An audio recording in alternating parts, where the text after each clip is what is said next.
Everyone, welcome to Tourism in a Nutshell.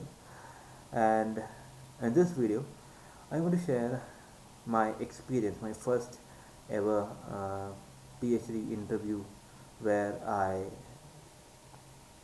defended my research proposal. And this is a pretty funny story because I hope the people watching this video and my channel are net aspirants and people who are actually chasing their dream to get into teaching and research. So this is my first ever interview, which was taken in Kerala, and I actually am from Kerala, as you all know. So for me, I have net qualification, therefore I don't need to write tests, right? So in that I had applied for a university, and in that they had shown notification for the UGC net, which is the accepted category. For the people who are watching this video, let me try to simplify. After qualified net, if you are not yet qualified, kindly do start your preparation. And while starting your preparation, if you get your score above that cutoff, which is qualification for assistant professor, you will get into JRF, which is junior research fellowship, right? JRF. So if you are eligible for that, then you will get additional fund or extra money for your actual if you are going for a PhD, and this letter will help you get an admission in your preferred university and area, and also you will be getting fund you will be funded with government amounts. So that is a good beneficial factor for you. So here so after graduating, if you have graduated net, if you are qualified net and you didn't get JRF, then you are coming into the category of assistant professor only. As we all know, in this current times, our education sector, education is changing day by day, and PhD in some parts has already begun that they are like making it mandatory for each and every post, which is the assistant professor. So it is not like the olden times where a single net certificate will help you gain your desired job. Right now the competition is very high, so for that we need PhD. So after, if you are qualified, if you are already qualified for net, then you will be coming into the fee accepted category, which means you don't have to write an entrance test, and you can directly apply it. So while applying it, you can fill your data, and there are many universities that still uh, show such vacancies, right? So in different parts of the world, like India, you get these notifications, and after filling it and after paying money, you need to upload a document called as research proposal. So what is research proposal? That is one thing which many of us still feel we actually don't know what actually entire format is. So for me, by starting this my video, I have already said it's my experience. So I uploaded a topic which I had chosen for my piece. For the viewers seeing it, kindly don't do it. It's naturally uh, termed as a bad way because you are getting into doctorate. So PhD is a whole another level. It's not like basic what you have learned in PG or undergraduation. It's not like basic research methodology. It is research. You are naturally becoming a scientist or a researcher. You are not going as a teacher or a normal student. You are doing something that has the power to change a certain way, or even you are professing it. You are going into the highest level of education, right? So for that you need research proposal. So research proposal is a 4-page document, letter document, which has different type of formats. Each university is different. So if you go for notification, if any notification comes for PhD admission, they will definitely give their format. So you need to write according to it. In a simple research proposal, you will have introduction, and second, the objectives. You will have aim of the study, research objectives. In till graduation and post graduation, you have done your project, and in that project you have like you. I think you may understand what I'm trying to say.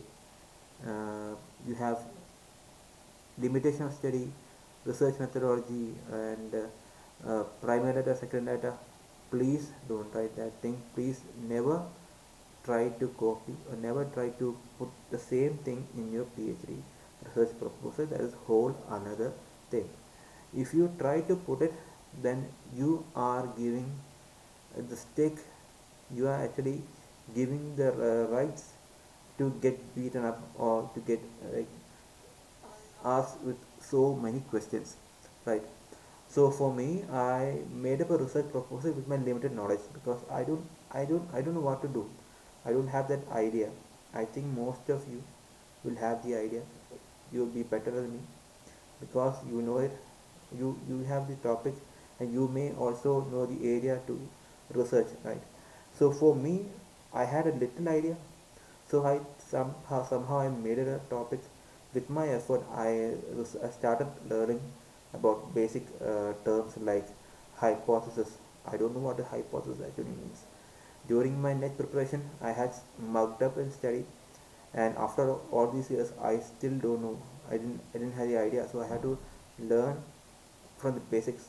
So what I did was I started learning, taking a book of a basic PG topic, which is the research methodology, and I started going through each topics. So in it, every research proposal has certain format. Number one is introduction. Number two can be statement of the problem or the purpose why you want to do this project. And there is another topic, another area called background of the study. So background of the study is where you actually want to do your project. I still I don't know the correct format for it. You have to find out your own. But in short, with my little knowledge, let me try to say that in a research proposal will be 4 page long. It will have introduction. I am saying, I am actually telling you one thing again and again. I am repeating it. I'm sorry. So introduction, uh, background study, statement of problem, your aim, research objective. Instead of having objective of study, you will have to write research objective, right? And next will be our research question. Research question means you have to write 5 or 6 questions which will be connected with your research. Then you have to write about research methodology, then hypothesis, whatever hypothesis you are. In research methodology, you need to go for sampling, and you need to write a type of sampling that you use for your project. For the people who still don't know to understand what I am saying, is that kindly, before getting into PhD, please do have an idea. Please try to read, try to get a topic in your mind, then you go for it. Because just by applying, just by writing examination, that doesn't mean that you will be getting admission. You are going for a one step closer towards the at most the end of the area, right? So the top of the mountain. So for research, first we have to do, you have to get a topic, a subject, and you are going to learn, and you are going to search something and find out. That's called research, right? Researching. So for that, you need to go for it, and hypothesis will be there, and literature review, and at the end, which will be our tentative work schedule, and which you have to write how much year, within 3 years, what you will do. In first year, I will be collecting data. Second year, I will be presenting the report, like that. So you have to write that format, and after this format, you need to upload it. So I uploaded it, and fortunately, a list came in which only one person was there for interview, and that was me. Normally, for a general PhD admission without the net, you have to write an entrance test. In that entrance test, you will be having subjects connected with tourism and research methodology. So starting onwards, you will be getting a general idea.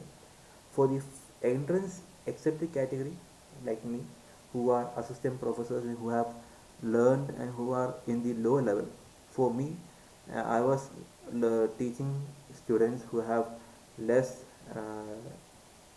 potential, I say, because I teach in self-financing colleges, and these colleges students are not that much bright as they term in uh, in standards, right? So for me, actually, all after 4 years or 3 years of teaching experience, I started losing my inner knowledge because I got stuck in one side, right? So for that, I uploaded it. Then they called me and said, you have an interview, you have a document verification, and I need to be at the university. So I went there. It was they called me, and I gave my consolidation certificate, that's my grade card, and my UGC net certificate, and my SLC book for basic eligibility or age, right? And they asked me whether I have JRF or not. I said I don't have it. Then I was given a Google Meet link. So and time was given. I was actually mailed. I got a mail 1 week before that you have a Google Meet in which you have to submit your thesis and everything. And I went to the library where they said you had to go. I went to the university library. I stayed there, and they took me to a place where I was connected with a net connection, and I took my headphone and my camera, and I started staying there. And the time was 2:30, and at 2:10 I opened my laptop, and my laptop got switched off. It was completely off, and then when I restarted, laptop was showing me updation at 30%, and it's my one chance because if I ruin it, then they will cancel it, or I don't know what will happen, because for a PhD interview there will be the committee members, research guy will be there, and those people are they are actually like saving your time for your 20 minutes 30 minutes presentation. And mind you, my presentation was very weak, and it was actually looking like a fresher person who has just written down something in a PowerPoint, because I don't have that idea, I don't know. That's the condition for me. And I started uh, presenting it. They came and started Google Meet. I started presenting it, and from the top I was very nervous, and my topic was a study on finding new scopes and challenges for beach tourism in North Kerala. And then in beneath I have written that a detailed study on this area. That's the first point. First slide onwards, I was in the danger zone because the title was not up to the mark. And the study area, if you're going for doctorate and if you're looking for an area, please don't go for a certain area. Don't take your PG topic, post graduation project, or you undergraduate project, because the study area for doctorate is very high or big. For the people watching this, who are, I think if doctors are watching this, they will know, and they will be like smiling because what I'm saying, it's a little bit childish. I don't know. I am like you only, a general person who like to do PhD but don't know what to do. So for me, the study area was very small, and from that I somehow explained, and I started taking the webinar.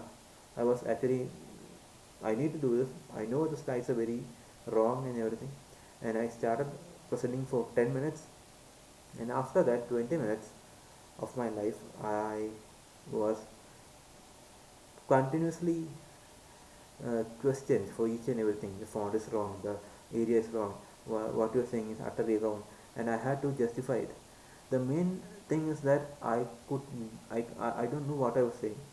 I was looking at the slides, sometimes I was speechless, but I didn't hesitate to, like, I got angry sometimes in middle, but I didn't show it because it is my admission. I need to get admitted.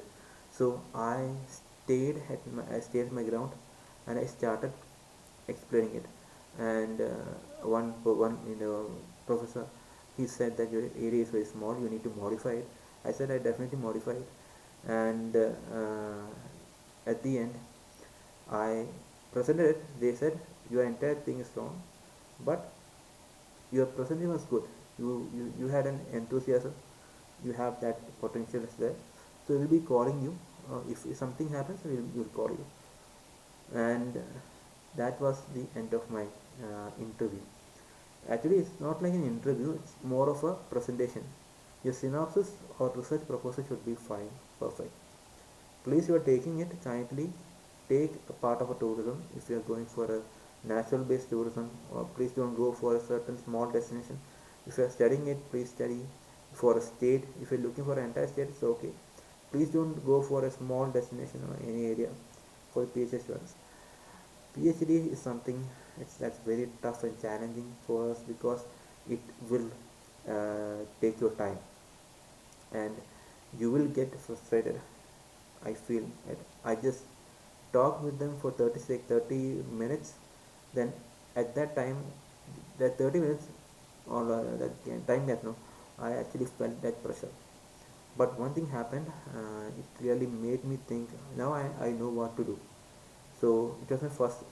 I even said to them, it's my first presentation, and I didn't say sorry, but I told what I know. Unlike you, my dear viewers, I don't have that thing that you have. I think each and every student have a base, and you know what you have learned. I'm not like you, so I had to study from the basics. Like, even though I am a teacher, I need to study as my mind, my brain was not up to the mark, or I was not actually learning like you. So for me, this interview actually made me get a name. So my next thing is to get a doctorate, which is my next target. So the time of assistant professorship or time of teaching is over for time being. Till now, I have been a lecturer, and from now this day onwards, I want to follow, I want to be a researcher. I need to study and to learn. And PhD is a time-consuming process. And for the students who are early age, please do it, and then get into teaching if you want, or you can enter into research. It's very good, and it's actually fun to do it. Right. So research proposal, as I earlier mentioned, is a 4-page document. If you don't know the basics or details, kindly look into or refer certain books as connected with research methodology. And for each university, each layout is there. You have to write according to that layout. And if your research proposal is satisfactory in general term, then only you call for interview. And in interview, normally for general category, there will be 4 or 5 people for each university, and each university's rules are little bit different. And for people who don't have MPhil, they need to pursue 6 months of coursework. I don't have MPhil, so if I get selected, I need to do 6 months of coursework, which is the basics. You have to learn about research in data, testing, statistics, everything. So you have to learn it, and you have to pass in that exam. After that only you will be getting into enroll into PhD, and after enrolling only you will be getting that fellowship grant, basic grant amount. So till then, 6 months you will not have any job. Those who are in, like, currently working, 6 months doing a full-time PhD. And if you want to do a half like part-time PhD, then there are certain rules now. You need to work in a government institute or clauses there. Unfortunately, I cannot do part-time PhD because I am working in self-financing college, and most of the colleges are not actually coming into that category, right? So I am planning to do my full-time PhD, and within the age of 40, I am pretty sure I'll be getting my doctorate, and this is my final decision, and this is where I stop teaching. So next year, I feel that I'll definitely I'll definitely join in any of the universities in India, anywhere. I don't know, it can be Tamil Nadu, Karnataka, or Kerala, and I will be learning more. So this was my experience. It was PhD experience is something that you cannot express, but let me tell you one thing, it's very rough. If you think you know everything, if you think you are very big, and if you think you are very like you know everything, you are the person, you are number one person, just try to defend your research proposal. Then you will understand your real self, because that's very tough. You need to control your mind and body, and you have to dedicate your entire being to the entire event. And if you are studying for net, please do study for JRF, because if you get that letter, then you have hit a jackpot. And I hope this small talk will benefit you, and this is something I have tried to say. I don't know the format. If you want, I can attach my document beneath, but it's utterly wrong. My research proposal was actually a proposal made by a 21-year-old boy. That's my proposal was that much bad, but I tried to I know what I was doing. I tried to explain it. So please, if you want to learn more, kindly use net, write and like read books based on research, and then go for making that proposal, right? And I hope you like my presentation. The experience was very tough for me, and for 30 minutes, by talking with the committee, it really made me what I am right now. So I'm very excited for my future life, and at the end of the 2022, it's the last video of this year. I will say that I stop teaching and I go for research. I want to be a PhD scholar, and in future become a doctor if I can, and my name will be Dr. Samod. It, the title is good, and I'm going for that.